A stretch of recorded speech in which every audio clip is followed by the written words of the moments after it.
अंदर आओगी गुड़िया या यहीं बैठना है? वो गाड़ी से निकलता हुआ मासूमा से पूछने लगा। दोनों इस वाक़ये के कई दिन बाद आज यूनिवर्सिटी जा रहे थे कि अचानक आज़र को अपनी असाइनमेंट याद आई जो वो घर में ही भूल आया था। वापस लेने ना आता अगर आज लास्ट डेट ना होती। उसे यकीन था कि सलार अब तक जा चुका होगा, इसलिए वो मासूमा को अपने साथ ले आया। नहीं भाई, मैं यहीं ठीक हूँ, आप लेकर आए, वो आहिस्ता से बोले, जिस पर आज़र मुस्कुराया। ठीक है, तुम बैठो, मैं 2 मिनट में आया। वह डोर बंद करता एक नज़र सामने इस सलार के बंगले के बड़े से एंट्री गेट पर डाली, जहां पर दोनों तरफ गार्ड्स खड़े थे। सितम तो ये कि सारा दिन खड़े रहने वाले बेचारे गार्ड्स के लिए भी 2 चेयर्स नहीं थी कि वो बैठे। उसे वाज़ा इशारा था कि जिसका जो काम है, वो जो औकात है, याद रखे। वैसे भी इत्सासात और रहमदिली वो क्या जाने। आज़र ने सर झुककर अपने फ्लैट का दरवाज़ा खोलकर अंदर डाल हुआ।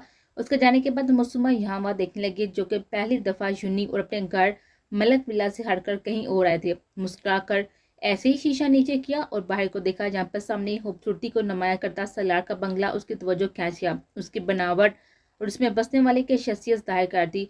उसे तो वह किसी जिंदा दिल इंसान का घर लगा, जिसके दिल का हुस्न उसे दिखाई देना हो लगा। पर यह उसकी बेवकूफ़ी के लाजमी नहीं, हर कोई हसीन होने के साथ अंदर का भी इतना ही हसीन हो।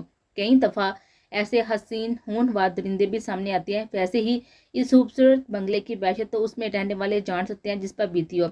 मुसम्मा की सबज आंखें फटी जब अंदर गेट से वो नजारा ले रहा है, जहाँ एक छोटा सा सफेद बाल वाला पप्पी उछल कूद रहा था। उसके आंसू लड़ियों के सुपे बहने लगे। खुशी और गम की हालत में वो सिसकती हुई कार का डोर खोलते बाहर निकले। पप्पी, उसने हिचकी के दरमियान अपने छोटे से कुत्ते का नाम अदा किया। वो कैसे भूल सकती उसे। उसने जब पहली बार टीवी में ऐसे पप्पी को देखा था, तब से उसने अपने पापा शहरियार का सर खाया हुआ था कि उसे यही पप्पी ला कर दे। शहरियार ने उसे काफी समझाया, पर वो ना मानी। मजबूरन उसके आंसू ना देते हुए शहरियार को उसका पप्पी लाना पड़ा, जिसके साथ ही वो सारा दिन पिछले गार्डन में खेलती रहती थी। उसमें उसकी जान थी। प्रिया को हाथ भी लगाने ना देते थे। उसे अपने सीने से लगाए खेलती थी, उससे और अपने दुख राज शेयर करते थे। पर अचानक ही एक रात वो गायब हो गया। उसके गायब होने पर कई रातें वो बाहर में तपती रही। शहरियार के सारा घर देखने पर भी नहीं मिला, तो उसने दूसरा ला कर दिया, तभी वो नहीं मानी। उसे अपना पप्पी चाहिए था, जो उसे नहीं मिला। और फिर सबके संभालने पर आहिस्ता आहिस्ता वो ठीक होती गई, पर अंदर में उसे आज भी अपना पप्पी याद था। वो रोती सी सख्ती उसके पीछे आई। उसे ये भी होश न था कि वो किसी गैर के घर में दाल हो गई है, पर उसे तो सिर्फ अपना पप्पी चाहिए था, जो उसे अचानक छीना गया था। मैडम कहाँ? गार्ड ने कॉलेज के सफेद लिबास काली चादर में इस छोटी सी लड़की को रोते सिसकते हुए अंदर के जन्म जाने की कोशिश में देखा तो घबरा गए। मासूमा ने सर उठाकर इस खौफनाक गार्ड की तरफ देखा। अगर होश में होती तो जरूर यहीं पर बेहोश हो जाती, पर अभी तो सामने अपने पप्पी को देखकर वो सब कुछ खो बैठी। सारे हवास बुला बैठे थे। उसे तो आजर की अंदर ही बैठी रहने की हदायत भूल गए थे। मेरा पप्पी। मासूमा ने आंसू पोंछकर सामने की तरफ इशारा किया तो वो जो गार्ड सलाड की गाड़ी के लिए गेट वाक किए खड़े थे, अंदर की जानब दौड़ने देखा, जहां एक छोटा सा सफेद कुत्ता बाल से खेल रहा था। उन्हें याद आया कि यह अचानक ही सुबह पाया जाने वाला कुत्ता है, जिसे उसके सांप ने ही रहने दिया था। और फिर मुस्कुराती इस छोटी सी हसीन बर्फ की मानस सफेद रंग रखने वाली लड़की की तरफ देखा। वो किसी अमीर घर की लड़की देख रहे थे, पर यूं किसी और के घर में जाने की कैसी बेवकूफ़ी काट सकती थी। बेटा, ये आपका नहीं है, आप जाएं वापस, साहब बहुत ही सहत है, हमें सजा मिलेगी। वो भी मजीद कुछ कहते जब मासूमा उन्हें बुखलाया छोड़कर अंदर भागी। ऐसा ना करती अगर उसका पप्पी बंगले के अंदर ना जा रहा होता। पप्पी, वो रोती पुकारती भी अंदर आए। पीछे गार्ड्स भागे। मैडम रुको, वापस आओ बेटा। पर उनके पहुंचने से पहले ही वो अंदर बंगले में दाखिल हो चुके थे। दोनों ने बखलाया हुए एक दूसरे को खौफ से देखा। उफ, ये लड़की तो अंदर चलेगी, अब क्या करे? एक गार्ड ने दूसरे को परेशान से कहा। हमारा क्या है, हमने रोका, पर वो खुद अगर मौत को गले लगाना चाहती है तो हम क्या कर सकते हैं? पर यार, बहुत ही मासूम बच्ची है, अल्लाह रहम करे, हमारे साहब को रहम आए। दूसरे गार्ड सलार के भारी हाथ और मुसलमान की नाजुक रुखसार आंखों के सामने घूमे तो परेशानी से बोला, हा हा हा, तुम भी कमाल करती हो। जिसे बुरे मुलाजमों पर तरस नहीं आता, वो क्या उस पर तरस खाएगा? दोनों वापस गेट पर अपनी पोजीशन में आए। मासूमा हिचकियां बढ़ती हुई शूज में मुके पाँव नरम गुदास कीमती कलीन पर रखा और लॉन्च में दाखिल हुई। उसकी बेचैन नजरें अपनी पप्पी को देखने लगी, जो ऊपर जाती सीढ़ियों से जा रहा था। पप्पी, वो चीही। रुको, वो कहती उसके पीछे भागी। घर में होती पहली बार इतनी तेज हवा पर सब मुलाजमीन बौखलाए हुए बाहर निकले। सलार की मौजूदगी में तो किसी की हिम्मत न होती थी कि जरा सी भी आवाज गले से निकाले। पूरा बंगला सन्नाटे में होता था, जिससे सबको वहशत सी होती थी। इस वहशत में पहली बार कोई आवाज़ गूंजी थी, शीरी सी चीह। नम आवाज़ की सलाह जो मिरर के सामने मसनूई शेप लगा रहा था, चीह जो कानों में पड़ी, नीली आंखों में हैरत से जागी। उसे यकीन होता मुश्किल हो गया था कि उसके घर में कैसे, वो भी चीखती हुई। एकदम शेप वहीं पर फेंक कर डोर की जानब मुड़ा। मासूमा सीढ़ियों पर ऊपर भागती उस पप्पी को देखती खुद भी रोती उसके पीछे जाने लगी। मुलाजम सब मुंह खोले होनक बने अचानक नाजुल होने वाली एंजल को ऊपर जाता हुआ देखते रहे, जो पप्पी के चक्कर में सब कुछ बुलाए बैठी थी। धोने की वजह से उसकी चादर सर से दरलक कर कांधों पर आ गया थी। सबज बड़ी आंखों से निकलती आंसू ने रुखसारों का नम किया हुआ था। छोटी सी नाक सूरती सुरह लब काटती, उसके बदहवास का फायदा उठाती दोनों सुनहरी चोटियों से निकलते शरीर लेटे चेहरे को चूमने लगी। वो दौड़ती उसके पीछे आई, सीढ़ियों के ऊपर सीढ़ियां उससे ठटकने पर मजबूर कर गए। फूली सांस के साथ ही पसीने से नम भागती रही। कैसे भी करके उसे अपना पप्पी हासिल करना था। आरसी पर आकर उसने देखा वो किसी दरवाजे से अंदर घुसा था। सीढ़ियों के एंड पर ही सामने एक डोर था जिसके अंदर उसका पप्पी गया था। घुटनों पर हाथ जमाती वो लंबे सांस लेने लगे। मसलसल पता नहीं कितनी सीनों से भागते हुए ऊपर आए थे, जिससे उसका तनफ्फस पूरी तरह से बिगड़ चुका था, जो इतनी आसानी से तो बहाल होने से रहा। वो उठी, इस डोर के जानब कदम उठाए कि अचानक ही जैसे किसी दीवार से टकराई हो, उसका नाजुक वजूद लजर उठा। दिमाग चकरा गया। आंखों के सामने कुछ लम्हे के लिए धुंध सी जागे। वो शौक के हालत में सीने से लगे नाजुक वजूद, उसकी खुशबू और लजरिश बुलंद तड़कने महसूस करता परेशान था उठा। पर उसके बावजूद उसके चेहरे पर मुस्कुराहट थी, गहरी पुरकशी। अभी कुछ दिन पहले तो उसने उसको पुकारा था और आज उसके घर में उसके सीने से लगी हुई थी। मासूमा जब संभली तो उसे लगा वो दीवार है। पप्पी तक पहुंच जाने की हवाइश में उसने सर उठाकर सामने देखा। वजूद को देखना गवारा नहीं किया था। वो ऐसा तो ना था जिससे नजरअंदाज किया जाए। उसकी कोशिश और नीली आंखों की तपश पर ही लोग घबरा जाए। जो होश में हो, पर वो होश में होती तो उसके हसाब में जकड़ती। वो उसके सैर से निकलती अंदर हाल नमा कमरे में दाल हुई। सलाह ने सबसे आंखें मोदी, फिर जब खोली तो सुर्ख लहू रंग थे। मासूमा ने जैसे ही नजरें अंदर डाली तो ग्लास वाल के साथ बैठा अपनी मौत को सामने देता वो छोटा सा कुत्ता घबराकर उसे दूर भागने की कोशिशों में था। जैसे वह इस इंसान के बेस में छुपे दरिंदे के अल्फाज समझ गया था, जिसने उसे दूर रहने का कहा और कर दिखाया था। पप्पी, मासूमा ने दोनों हाथ मुंह पर रखे और गुटी आवाज में पुकारा। उसके करीब जाने लगी तो वह छोटा सा कुत्ता बाऊ बाऊ करने लगा। पप्पी, मैं। मासूमा करीब आकर उसे अपना एहसास दिलाने लगी। वो छोटा सा कुत्ता और तेज भौंकने लगा। मासूमा घबरा गई। पप्पी, उसके यूं अंजाम बनने पर वो सिसकी। ये तुम्हारा नहीं है। सलाह ने उसका तरफ पर देखना ना गया तो आस्था से बोला। मासूमा अपने पीछे मर्दाना वापा उछली। कौन? वो एकदम उठी और खौफ से दहशत ज़दा सी बोली। उसकी सांसें अथल पथल होने लगी। खड़ी होकर जब उसने नजर उठाया तो ऐसा लगा वो दूसरा सांस नहीं ले पाएगी। उसके सबस रोईडई आंखें नीली आंखों से टकराई और वहां से सिरकते हुए मुँह के नीचे लबू पर बिखरी मुस्कुराहट पड़ाए। खुद बाहुद उसके कदम पीछे हुए, नजरें वहीं पर मुस्कुराहट पर ठहरी थी। कौन हो? ग्लास वाल से लगी सिसकती हुई आजर बाई। अचानक से आजर की याद आई। वो रोने लगी अपने अंजाम से। वो कांप रही थी मुकाबले की नीली आंखों से। ये तो सर की आंखें हैं। वह बड़बड़ाई, सलाइट मुस्कुराहट और गहरी हुई।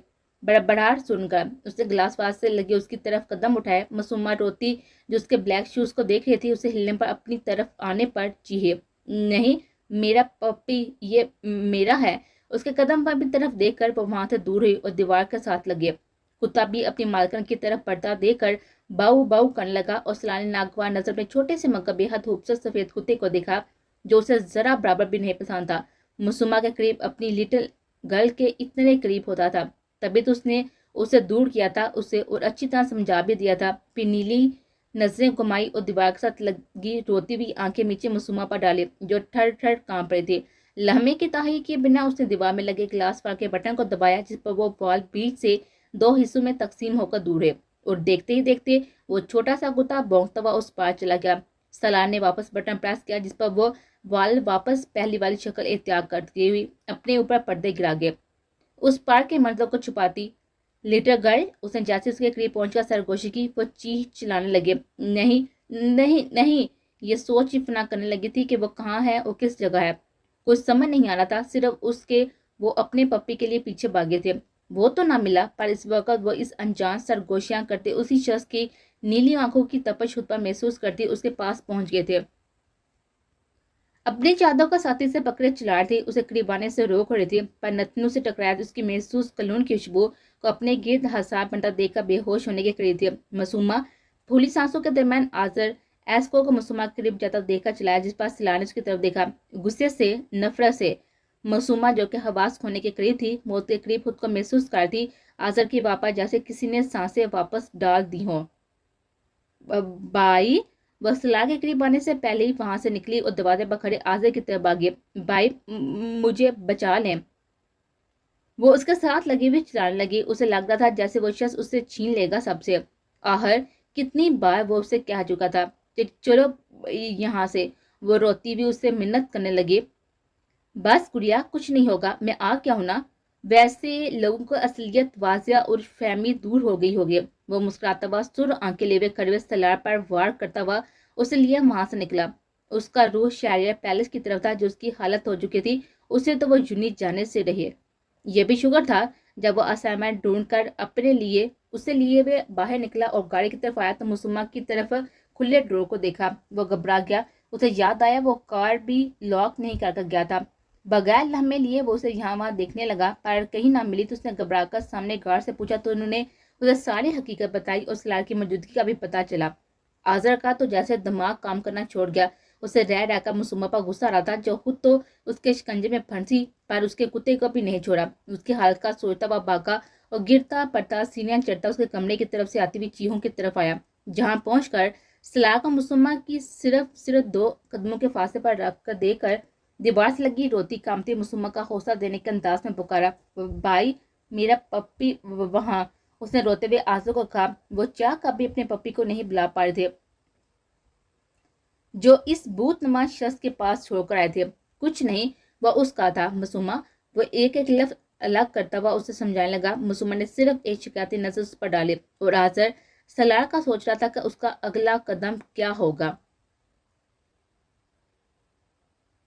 मासूमा के जानने और राजा के लफ्जों ने उसका सर घुमा दिया था। उसने दाकर मुक्का ग्लास वापा पूरी ताकत से मारा, जिसमें दरार सी पड़ी और देखते देखते हजारों टुकड़ों में तकसीम पीछे के जन्म चनक की आवाज के साथ गिरे। कैसे कैसे वो मुझे छोड़कर उसके पास जा सकती है? कैसे वो मुझे नजरअंदाज कर सकती है? नहीं, वो मुझसे दूर नहीं जा सकती। तुम सिर्फ मेरी हो, सिर्फ मेरी। वो उठा उठा कर हर चीज दीवारों पर मारता दा रहा था। उसकी जुनूनियत इंतहाई तक पहुंच रही थी। मुझसे कैसे यूं दूर हो सकती हो? कैसे मुझसे अलग जाने का सोच सकती हो? वो चीख रहा था। थक खाकर वे जवाब बैठा।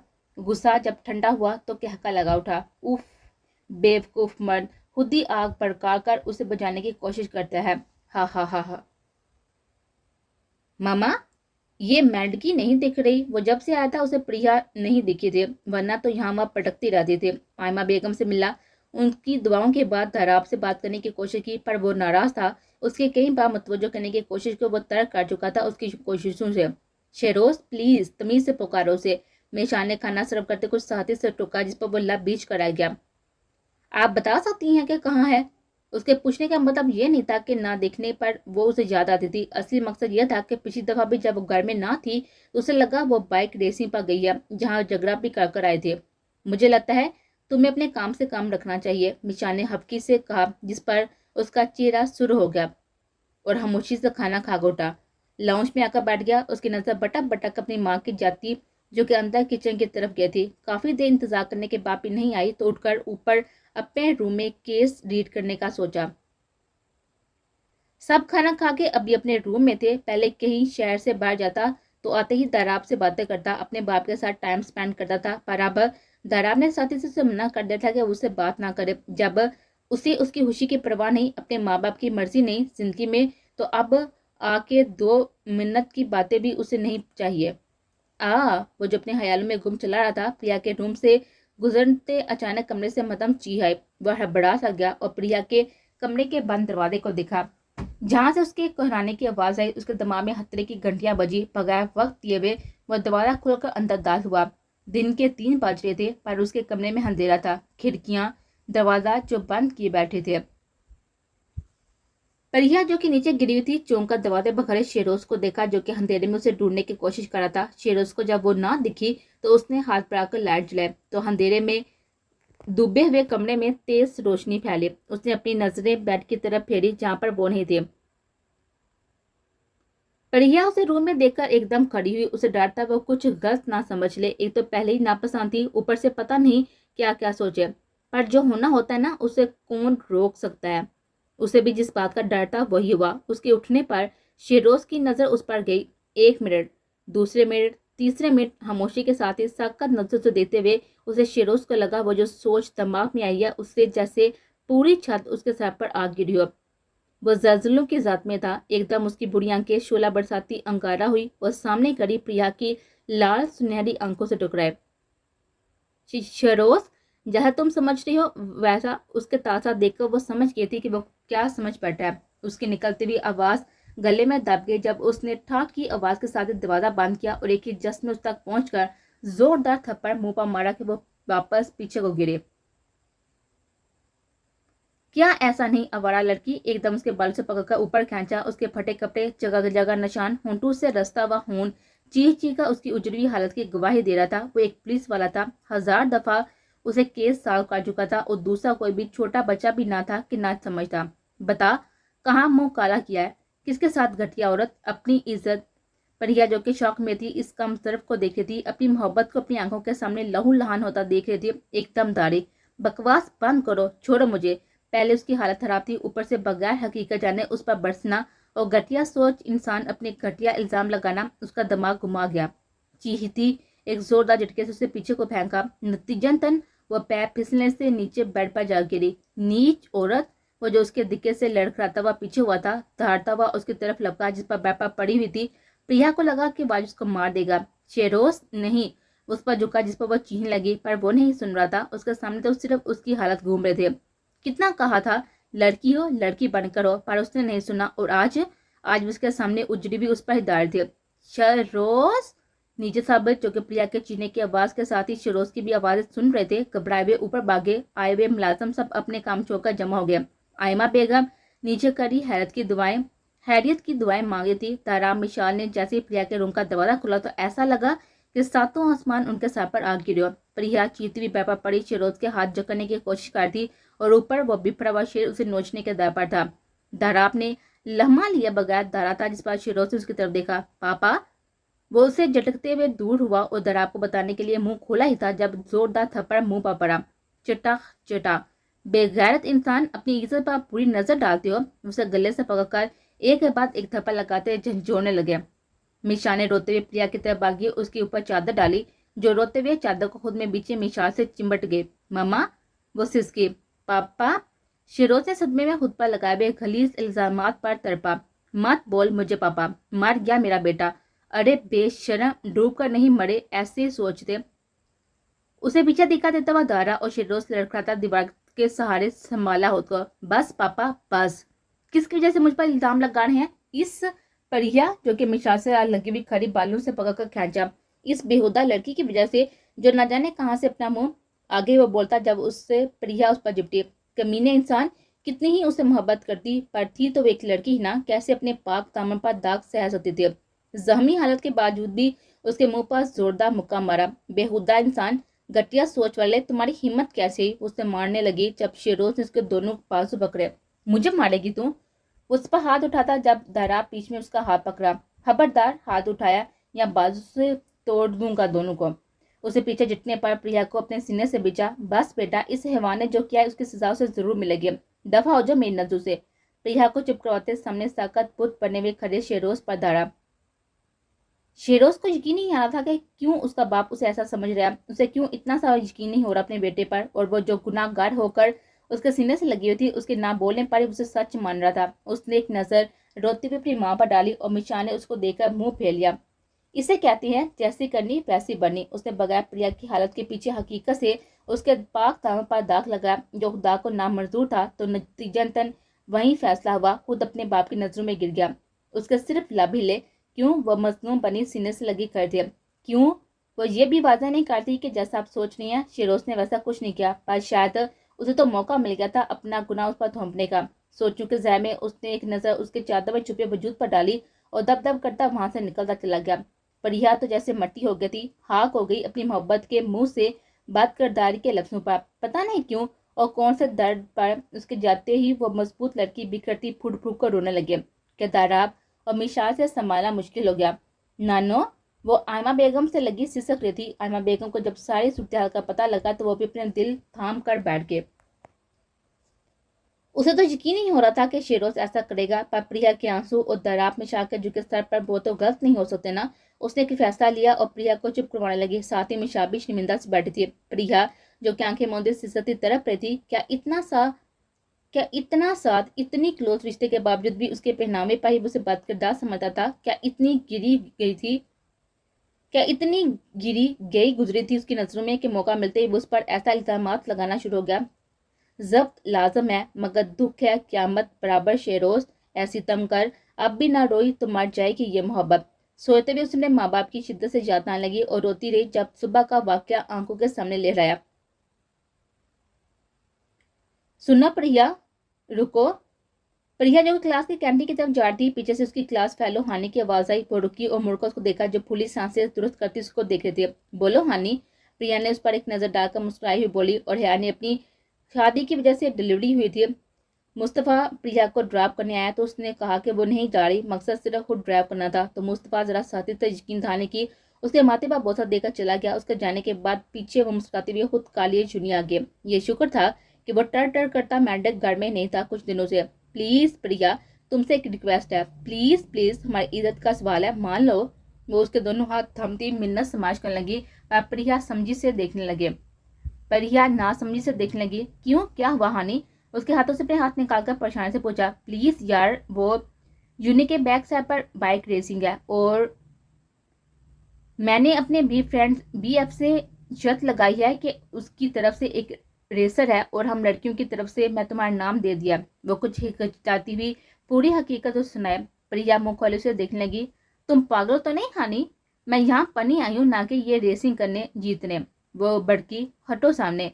जिसे शर्त लगाई है ना वैसे पूरी करो। मुझसे पूछकर मेरा नाम नहीं दिया था। वो जिड़ती हुई वहां से जाने लगी। हानि उसे ज्यादा देखकर अपने BF और इतनी बेइज्जती का सोचती रो पड़ी और फिर उसके रास्ते में हाइल हुए। प्लीज सर, सिर्फ एक और आखिरी बार प्लीज। वो अचानक उसके सामने हाथ जोड़कर मिनते रोती हुई मिनते करने लगी। प्रिया इस अचानक हमले पर बौखलाए। क्या हो गया है तुम्हें हानि? पता है ना कि वो उसके आंसू देखकर झंझलाए। या प्लीज, अगर तुम नहीं चलोगी ना तो इतनी इंसल्ट पर मेरा ब्रेकअप हो जाएगा, तो मैं अपनी जान दे दूंगी। वो आंसू पोंछते हुए इल्तिजा करती धमकियां देने लगी। प्रिया पहले तो दंग रहेगी, फिर उसके मगरमच्छ आंसू को देती मजबूरन हामी बढ़े, जिस पर हानि खुश होती हुई उसके गले लगी लव यू प्रिया कहती चिमटे और उसे यूनि के बैक साइड खुले मैदान पर लेकर आए, जहाँ पर काफी स्टूडेंट्स खड़े थे और बेसब्री से रेस का इंतजार करते। सबके जुबान पर लकी नाम गूंजा था। वहां पर हजूम में काफी लड़कियां भी थी। प्रिया को तो सिर्फ एक ही टेंशन थी कि अगर शेरोज को पता लग गया तो उसका जीना हराम कर देगा। ये तो पहले ही इज्जत नफरत करता था, ऊपर से न जाने क्या क्या कहे। ऐसी सोचों में वो साथ चलती हानि से बोली। हानि, जल्द यार, मेरे पास ज्यादा टाइम नहीं है, मुझे फिर दूसरी क्लास भी अटेंड करनी है। उसने क्लास में पहने वॉच को देखकर कहा। हाँ बस 2 मिनट। वह कहती लकी के साथ खड़े हुए अपने BF को पुकारा। आओ प्रिया। वो साथ ली उसके वहां पर पहुंची। जैद, इसे मिलो, यह है मेरी तरफ से रेसिंग में हिस्सा लेने वाली प्रिया। हानि ने प्रिया का तर्फ ज्यादा से करवाया तो साथ करे हुए लकी ने सर तक पैर तक प्रिया का जायजा लिया। उसकी आंखों में गलीज तासरात उभरे, उसके अंदर हलचल सी मची। उसने भी हुसन देखा था, पर हुसैन के साथ मगरूरियत मुकाबले को दोनों शाने चट दे दिए। हाय प्रिटी प्रिया। पहली बार लकी ने किसी लड़की की तरफ खुद अपना हाथ आगे किया था। प्रिया जो कब से उसकी नजरों में खुद पर महसूस करती, उसके हाथ आगे करने पर उसको देखा जो स्टूडेंट्स कम पर जंगली ज्यादा लग रहा था। लोफरों वाला स्टाइल, गले में चेन्स हाथ में करे, फटी हुई जीन्स, आगे शर्ट के बटन खुले, कोई मॉडल टाइप ही लगा था उसे। अपनी सुनहरी आंखों से उसकी काली सुर आंखों में देखा और साथ झटक कर हानि की तरफ मतवजो। मैं कह रही हूँ हानि, मुझे अगली क्लासेस भी लेनी है। हाँ हाँ चलो।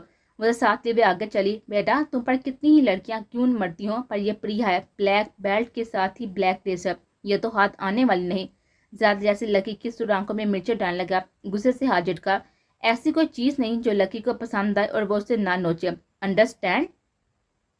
वो लकी जिस पर हजारों लड़कियां मरती है, प्रिया के ऐसे इग्नोर करने पर भड़क उठा था और मोबाइल निकाल कर किसी को कॉल की। अलबत्ता नजरें प्रिया ही पा रही थे। हर तरफ लकी लकी का शोर था। सिर्फ कुछ लड़कियां ही प्रिया प्रिया कर रहे थे। हर तरफ स्टूडेंट्स ज्यादातर लकी के जीतने की पेशगोई कर रहे थे। परिहा ने सर झटका और जैकेट पहनी, उसके साथ ही हेलमेट उठाया और अपनी रेसिंग बाइक की तरफ आई। सब लड़कियों की आंखें फटी हुई थी इस नाजुक लड़की पर, जो देखने में तो नाजुक थी पर ताकत और हौसला पहाड़ जैसे थे। सबके साथ लकी की नजर भी उस पर थी। जीतना प्लीज, हानि उसके गापा किस करती बोली तो हर तरफ कह के उठे। यूनी में किसी को भी नहीं पता था कि बैक साइड पर क्या हो रहा है।